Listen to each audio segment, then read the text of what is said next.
E vamos para questões nacionais. Os Ministérios da Saúde e Educação foram os mais afetados com o novo bloqueio orçamentário de 1,5 bilhão feito pelo governo federal. A medida foi publicada em edição extra do Diário Oficial da União na noite de ontem. Quem tem mais detalhes deste bloqueio é Elis Barreto, em Brasília. Elis, este bloqueio é perene ou é temporário, só esperando algumas medidas para serem aprovadas no Congresso Nacional? Boa tarde, Uribe. Boa tarde a todos que nos acompanham. Temporário, né? Já que esses bloqueios são feitos para cumprir a regra do teto de gastos. Só que o teto de gastos, a emenda constitucional 95, só está em vigor enquanto o arcabouço fiscal ainda não foi aprovado novamente na Câmara dos Deputados. Quando tiver aprovação do arcabouço, é provável que esses bloqueios não sejam mais necessários. A gente lembra que esse é o segundo bloqueio feito pelo governo federal somente nesse ano. Os Ministérios da Saúde e da Educação, Uribe, concentram mais da metade do montante que foi bloqueado. No Ministério da Saúde, o bloqueio foi de 452 milhões de reais. Já no Ministério da Educação, foi de 332 milhões de reais. Além de saúde e educação, algumas outras pastas também sofreram com esse contingenciamento. Quais são elas? Ministério dos Transportes, Desenvolvimento e Assistência Social, Cidades, Meio Ambiente, Integração e Desenvolvimento Regional, Defesa, Cultura e Desenvolvimento Agrário também sofreram com esse contingenciamento feito, então, pelo governo federal. Esse bloqueio adicional, Uribe, ele já tinha sido anunciado pelos Ministérios da Fazenda e do Planejamento na semana passada, no dia 21 de julho.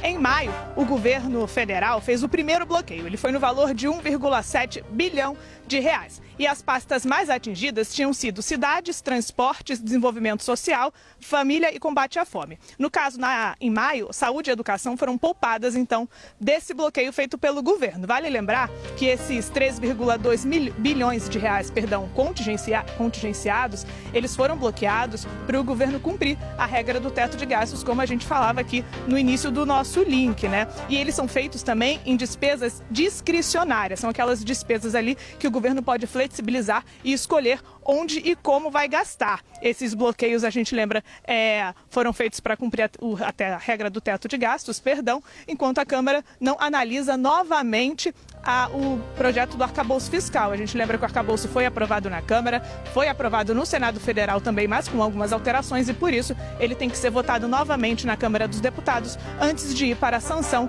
do presidente Luiz Inácio Lula da Silva. É com você, Uribe. Você está no Palácio da Alvorada, que eu consigo ver, os coleguinhas sentados lá atrás, à espera de alguma movimentação. Teve alguma movimentação do presidente Luiz Inácio Lula da Silva hoje? Que ontem ele foi padrinho de casamento do líder do governo no Congresso Nacional, Randolfo Rodrigues. Exatamente, Uribe, mas hoje acho que o presidente se cansou um pouco ontem ainda, né, sem nenhuma movimentação aqui no Palácio do Alvorada. Mais cedo, nosso colega Pedro Nogueira acompanhava, né, o dia do presidente hoje, mas parece que ele está usando esse sábado, então, para descansar, Uribe.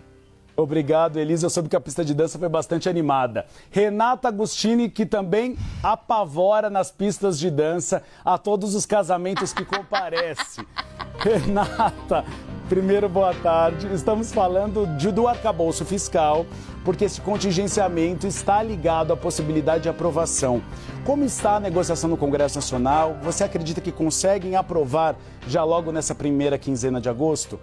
Boa tarde novamente. Boa tarde, Uribe. Boa tarde a todos. Primeiro eu quero me defender, porque assim, apavora na pista de dança é extremamente dúbio. As pessoas precisam saber que eu arraso na pista de dança. Vamos falar do que interessa. Mas vamos falar do que interessa, gente. Pois é, a gente estava ouvindo agora o detalhamento desse novo contingenciamento, essa palavra que soa como um palavrão, mas ela tem o seguinte significado: o governo está precisando segurar as despesas porque não está cumprindo o que ele havia projetado em termos de resultado fiscal, ou seja, todo ano o governo faz uma projeção do quanto ele vai arrecadar, do quanto ele vai gastar, e se ele percebe que tem risco dessas contas não baterem, ele tem que refazer a sua programação, e aí ele vai e pede para que as pastas gastem menos, segurem as despesas. É isso que está acontecendo. Junto com esse pedido de todo mundo aí, segura, não gasta tanto, uma tesourada na prática no orçamento das pastas, houve uma revisão do rombo que o Brasil deve ter no final do ano, da casa de 130 e poucos bilhões para 140 e poucos bilhões, me fugiram os números exatos, mas a ordem de grandeza é essa. O que isso nos indica? Que o governo, apesar de nesse primeiro semestre o ministro da Fazenda, Fernando Haddad, ter colecionado ali uma série de boas notícias, isso é verdade, mas o governo está tendo dificuldade de promover o tal ajuste das contas públicas.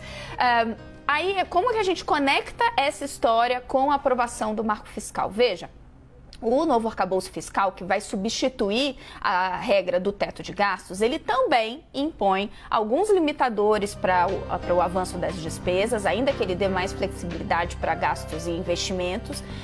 E ele também vai colocar ali uma série de metas fiscais que o governo vai ter que seguir. Então, primeira, para não fugir da pergunta do Uribe, que o governo vai conseguir aprovar o marco fiscal? Toda a expectativa é essa. Não se imagina Arthur Lira, ainda que ele possa usar ali um pouco, de jogar mais para frente para que o Centrão tenha uma negociação melhor com cargos no governo, tema que a gente vai tratar aqui no 360, não se imagina que o governo não vai conseguir liquidar essa fatura, e a expectativa toda é que isso aconteça mesmo em agosto. Porém, o maior problema não é aprovar o marco fiscal. O maior problema é, nesses últimos meses do ano, ou seja, nesse segundo semestre, conseguir levantar a arrecadação. Há um desafio gigantesco do governo, que já se sabia, de levantar mais de 100 bilhões de reais em receitas, e esses contingenciamentos mostram que esse desafio é gigantesco.